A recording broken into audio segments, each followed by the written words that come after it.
জয় শ্রীকৃষ্ণ। আজকে আমরা একাদশী মাহাত্ম্য শ্রবণ করব। দামোদর মাসে বা কার্তিক মাসে যে একাদশী আসছে সেই একাদশী কবে পালিত হবে এবং ইসকন মতে পারায়ণের সময় ভারত বাংলাদেশ এবং পঞ্জিকা অনুযায়ী পারায়ণের সময় কি, একাদশী সংকল্প মন্ত্র, তারপর পারায়ণ মন্ত্র, একাদশী ব্রত মাহাত্ম্য, একাদশী রাখলে যাবে যে পালন করবে, যে শ্রবণ করবে তার কি লাভ হবে। এই কার্তিক মাসে দীপদান করলে, এই একাদশী দিন দীপদান করলে তার মাহাত্ম্য কী, তা আমরা সম্পূর্ণ শ্রবণ করবো এই ভিডিওর মাধ্যমে। আপনারা সম্পূর্ণ ভিডিওটা দেখবেন শেষ পর্যন্ত। সংকল্প মন্ত্র।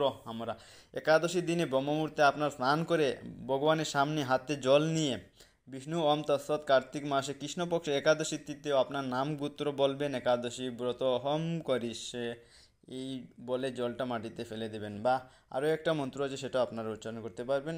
এই একাদশী পালন হবে 17 অক্টোবর শুক্রবার একাদশী, তার নাম হচ্ছে রমা একাদশী। 18 অক্টোবর পরের দিন শনিবার পারায়ণ হবে। বা আর বাংলাদেশ ঢাকা পারায়ণের সময় হচ্ছে সকাল 5টা 57 থেকে 9টা 48 মিনিটের মধ্যে ইস্কন মতে। ভারত কলকাতা পারায়ণের সময় সকাল 5টা 38 থেকে 9টা 5টা 34 থেকে 9টা 25 মিনিটের মধ্যে। ভারত কলকাতা পারায়ণের সময় 9টা 25 মিনিটের মধ্যে পারায়ণ করবেন ইসকন মতে। পঞ্জিকা অনুসারে পারায়ণের সময় হচ্ছে 9টা 28 মিনিটের মধ্যে। এক সময় যুধিষ্ঠির মহারাজ শ্রীকৃষ্ণকে বলেন, হে জনার্দন, কার্তিক মাসের কৃষ্ণপক্ষের একাদশীর নাম ও মাহাত্ম্য কৃপা করে আমায় বলুন। শ্রীকৃষ্ণ বলেন, হে রাজন, মহাপাপ দূরকারী সেই একাদশী রমা নামে বিখ্যাত। আমি এখন এর মাহাত্ম্য বর্ণনা করছি, আপনি তা মনোযোগ সহকারে শ্রবণ করুন। পুরাকালে মুচকুন্দ নামে একজন সুপ্রসিদ্ধ রাজা ছিলেন। দেবরাজ ইন্দ্র, যম, বরুণ, ধনপতি কুবেরের সাথে তার বন্ধুত্ব ছিল। ভক্তশ্রেষ্ঠ বিভীষণের সাথেও তার অত্যন্ত সদ্ভাব ছিল। তিনি ছিলেন বিষ্ণুভক্ত ও সত্যপ্রতিগ্রহ। এইরূপে তিনি ধর্ম অনুসারে রাজ্য শাসন করতেন। চন্দ্রভাগা নামে তার একটি কন্যা ছিল। চন্দ্রসেনের পুত্র সুবনের সাথে তার বিবাহ হয়েছিল। সুবন একসময় শ্বশুর বাড়িতে এসেছিলেন। দৈবক্রমে সেই দিন ছিল একাদশী তিথি। স্বামীকে দেখে প্রতিপরায়ণা চন্দ্রভাগা মনে মনে চিন্তা করতে লাগলেন, হে ভগবান, আমার স্বামী অত্যন্ত দুর্বল, তিনি ক্ষুধা সহ্য করতে পারেন না। এখানে আমার পিতার শাসন খুবই কঠোর। দশমীর দিন তিনি নাগারা বাজিয়ে ঘোষণা করে দিয়েছেন যে একাদশী দিনে আহার নিষিদ্ধ। আমি এখন কি করি? রাজা নিষেধাজ্ঞা শুনে সুবন তার প্রিয়তমা পত্নীকে বলল, হে প্রিয়ে, এখন আমার কি কর্তব্য তা আমাকে বলো। উত্তরে রাজকন্যা বলল, হে স্বামী, আজ এই গৃহে এমন কি রাজ্যের মধ্যে কেউ আহার করবে না। মানুষের কথা তো দূরের কথা থাকুক, পশুরা পর্যন্ত অন্ন জল গ্রহণ করবে না। হে না, যদি তুমি এ থেকে পরিত্রাণ চাও তবে নিজ গৃহে প্রত্যাবর্তন করো। এখানে আহার করলে তুমি সকলের নিন্দাভাজন হবে এবং আমার পিতাও ক্রুদ্ধ হবেন। এখন বিশেষভাবে বিচার করে যা ভালো হয় তুমি তাই করো। সাধ্বী স্ত্রীর এই কথা শুনে সুবন বলল, হে প্রিয়ে, তুমি ঠিকই বলেছ, কিন্তু আমি গৃহে যাব না। এখানে থেকে একাদশী ব্রত পালন করব। ভাগ্যে যা লেখা আছে তা অবশ্যই ঘটবে। এইভাবে সুবন ব্রত পালনে বদ্ধপরিকর হলেন। সমস্ত দিন অতিক্রান্ত হয়ে রাত্রি শুরু হলো। বৈষ্ণবদের কাছে সেই রাত্রি সত্যিই আনন্দকর ছিল, কিন্তু সুবনের পক্ষে তা ছিল বড়ই দুঃখদায়ক। কেননা ক্ষুধাতে তৃষ্ণায় সে ক্রমে দুর্বল হয়ে পড়ল। এভাবে রাত্রি অতিবাহিত হলে সূর্যোদয় কালে তার মৃত্যু হলো। রাজা মুচকুন্দ সাড়ম্বরে তার শবদাহ কার্য সুসম্পূর্ণ করলেন। চন্দ্রভাগা স্বামীর অন্ত্যেষ্টিক্রিয়া সমাপ্ত করে পিতার আদেশে পিতৃগৃহেই বাস করতে লাগলো।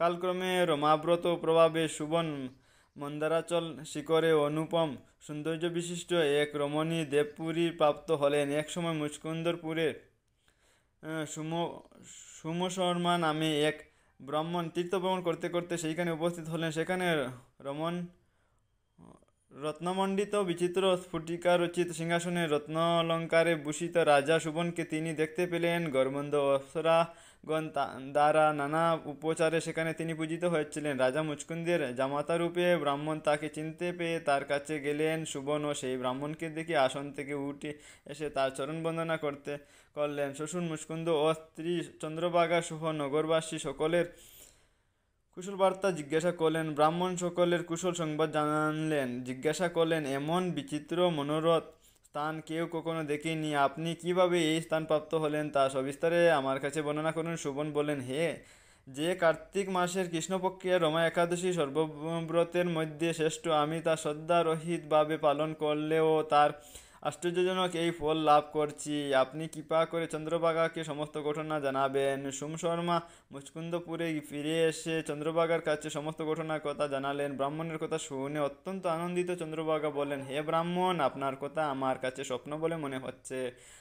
তখন সোম শর্মা বলেন, হে পুত্রী, যে সেখানে তোমার স্বামীকে আমি স্বয়ং সচক্ষে দেখছি, অগ্নিদেবের মতো দীপ্তিমান তার নগরও দর্শন করছি, কিন্তু তার নগর স্থির নয়, তাতে স্থির হয় সেই মতো কোনো উপায় করো। এসব কথা শুনে চন্দ্রভাগা বলেন, তাকে দেখতে আমার একান্ত ইচ্ছা হচ্ছে, আমাকে এখনই তার কাছে নিয়ে চলুন, আমি ব্রত পালনের পুণ্য প্রভাবে এই নগরকে স্থির করে দেব। তখন সোম শর্মা চন্দ্রভাগাকে নিয়ে মন্দার পর্বতের বামদেবের আশ্রমে উপনীত হলেন। সেখানে ঋষির কৃপায় ও হরিবাসর ব্রত পালনের ফলে চন্দ্রভাগা দিব্য শরীর ধারণ করলে দিব্য গতি লাভ করে নিজ স্বামীর নিকট উপস্থিত হলেন। প্রিয় পত্নীকে দেখে সুবন অতীব আনন্দিত হলেন। বহুদিন পর স্বামীর সঙ্গ লাভ করে চন্দ্রভাগা অকপটে নিজের পুণ্য কথা জানালেন। হে প্রিয়ে, আজ থেকে 8 বছর আগে আমি যখন পিতৃগৃহে ছিলাম, তখন থেকেই এই রমা একাদশী ব্রত নিষ্ঠা সহকারে পালন করতাম। এই পুণ্য প্রভাবে এই নগর স্থির হবে এবং মহাপ্রলয় পর্যন্ত থাকবে। হে মহারাজ, মন্দাচল পর্বতের শিখরে সুবস্তি চন্দ্রভাগা সহ দিব্য